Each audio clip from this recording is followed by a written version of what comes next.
প্রধান উপদেষ্টার পদত্যাগ চেয়ে স্লোগান দেওয়া সেই যুবলীগ নেতা আটক।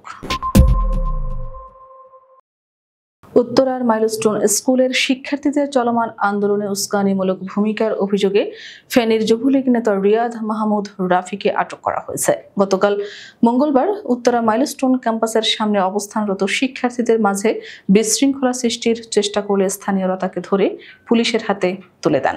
রিয়াদ মাহমুদ রাফি ফেনীর দাগনভূঞা উপজেলার রাজাপুর ইউনিয়নের বাসিন্দা। তিনি স্থানীয় রাজাপুর ইউনিয়ন যুবলীগের সহ সম্পাদক এবং দাগনভূঞা উপজেলা আওয়ামী লীগের সাধারণ সম্পাদক জয়নাল আবেদিন মামুনের অনুসারী বলে জানা গেছে গত বছর গণ অভ্যুত্থানের পর রাফি ঢাকায় আত্মগোপনে ছিলেন। বিমান বাহিনীর প্রশিক্ষণ বিমান বিধ্বস্তের ঘটনায় মাইলস্টোন স্কুলের শিক্ষার্থীরা গতকাল 6 দফা দাবিতে আন্দোলনে নামে।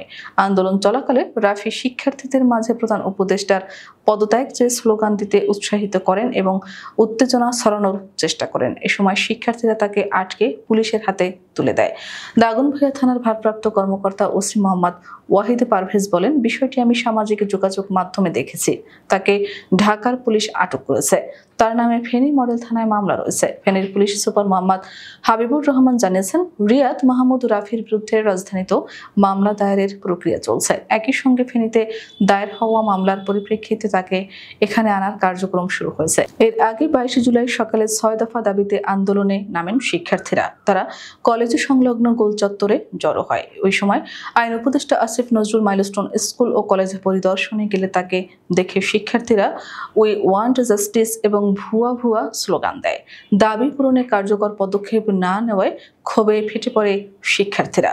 পুলিশের দিকে ছুড়ে মারেন পানির বোতল ও জুতা। ওই দিন দুপুর 1:20 অতিরিক্ত পুলিশ ক্যাম্পাসে প্রবেশ করে। আইন উপদেষ্টা আসিফ নজরুলকে নিরাপদে সরিয়ে নিতে পুলিশ ভেতরে যায়। এরপর শিক্ষার্থীদের ক্ষোভ আরও বাড়ে। সেখানে আরও কয়েকজন উপদেষ্টা ও শীর্ষ কর্মকর্তারাও ছিলেন বলে জানা গেছে। এ সময় আন্দোলনরত শিক্ষার্থীরা জানান, আইনশৃঙ্খলা বাহিনীকে ক্যাম্পাস থেকে সরিয়ে নিতে হবে। এর কিছুক্ষণ পর পরিস্থিতি আরও ঘোলাটে হয়ে ওঠে। শিক্ষার্থীরা পুলিশকে ধাওয়া দিয়ে প্রশাসনিক ভবনের ভেতরে পাঠিয়ে দেয়। তখন পুলিশের পক্ষ থেকেও পাল্টা ধাওয়া দেওয়া হয়। শিক্ষার্থীরা মূল ফটকের নিয়ন্ত্রণ নেয় এবং কলেজ ভবনে প্রবেশের চেষ্টা করে। এ সময় জানালার কাচ ভাঙচুরের ঘটনাও ঘটে। শিক্ষা প্রতিষ্ঠানের মাইকে ঘোষণা দেওয়া হয় শিক্ষার্থীরা যেন মাঠ ছেড়ে যায়, কারণ বহিরাগত ও সন্ত্রাসীরা ভেতরে প্রবেশ করেছে বলে আশঙ্কা করা হচ্ছে। এ কারণে তাদের চলে যাওয়ার নির্দেশ দেওয়া হয়েছে। শিক্ষকরা ঘটনাস্থলে শিক্ষার্থীদের শান্ত করার চেষ্টা করছেন।